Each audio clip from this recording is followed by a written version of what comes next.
Gaza city के पास IDF की बड़ी स्ट्राइक हुई है। फॉस्फोरस बम से हमले का दावा किया गया है। अल रिमल इलाके में यह एयर स्ट्राइक हुई है। गाजा सिटी को चारों तरफ से लगभग घेर चुकी है आईडीएफ और वहां पर उसने फॉस्फोरस बम से हमला किया, यह दावा किया गया।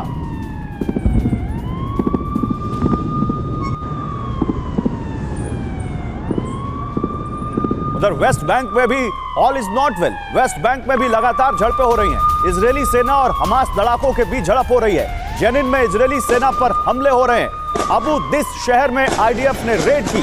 नेबलस में कई फिलिस्तीनी घायल हो गए। ये देखिए, गन शॉट्स की आवाजें आपको सुनाई पड़ रही हैं। ये गोलियों के चलने की आवाज वेस्ट बैंक के जेनिन से आ रही है। लगातार वहां पर इजरायल की सेना की बख्तरबंद गाड़ियां दौड़ रही हैं, टैंक दौड़ रहे हैं, बुलडोजर दौड़ रहे हैं और कुछ इस तरह से सेना वहां रेड डाल रही है।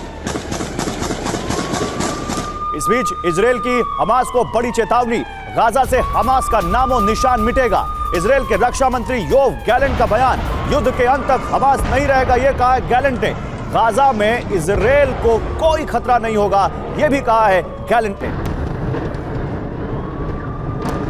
तो गाजा में इजरायल को कोई नुकसान नहीं होगा, ये वो दावा कर रहे हैं, लेकिन कह रहे हैं मिट्टी में हमास को मिला देंगे। बिग वॉल पर आपको इस बारे में और जानकारी देते हैं। देखिए, यहां पर पहले बयान दिया उन्होंने, इजरायल ने हमास का वजूद मिटाने की कसम खाई। इजरायल के पीएम नेतन्याहू ने कहा हमास के खात्मे तक युद्ध जारी रहेगा। इजरायल के विदेश मंत्री ने कहा हमास का नामो निशान मिटा देंगे। अब बमबारी जो हो रही है, हमास के 13,000 ठिकानों पर अभी तक बमबारी कर चुका है इजरायल। हमास के कई कमांडर्स को मार गिराने का दावा किया है। हमास चीफ इस्माइल हानिया के गाजा वाले घर पर भी बमबारी की है इजरायल ने।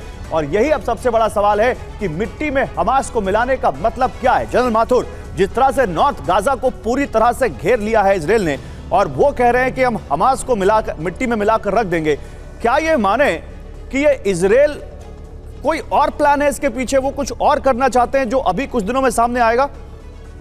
गौरव, मुझे नहीं लगता कुछ और प्लान है। मैं आपको एक बात बताऊं, जो पहले भी मैं आपके चैनल पे कह चुका हूं, ये पूरी तरह हमास को मिट्टी में मिलाने का मतलब ये होता है कि हमास को इस कदर नुकसान पहुंचाया जाए, उसके लीडरशिप को, उसके कम्युनिकेशन सेंटर्स को, उसके लॉजिस्टिक्स को और उसकी वॉर फाइटिंग एबिलिटी को या गुरिल्ला फाइटिंग एबिलिटी को, कि वो आगे वाले कुछ डिकेड्स तक मुंह ना उठा सके। वो मेरे हिसाब से एक रियलिस्टिक असेसमेंट है उसको खत्म करने का, और वो करके मानेंगे।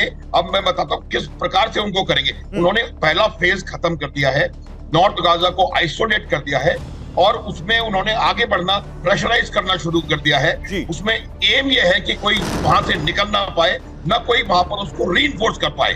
और इनका ये गुरिल्ला टैक्टिक्स ये होती है कि आप आए, अटैक करें, पीछे हो जाएं, फिर अटैक करें, फिर पीछे हो जाएं। तो वो ये कोशिश करेंगे कि किसी तरह से इनको एक टीम को एक ही जगह पर खत्म किया जाए, और वो करने के लिए वो अभी इसको पूरे नॉर्थ गाजा को सेगमेंट्स में डिवाइड करेंगे। गौरव, 1 मिनट और उसके बाद हार्ड इंटेलिजेंस पर इन्फेंट्री डोमिनेट ऑपरेशंस किए जाएंगे।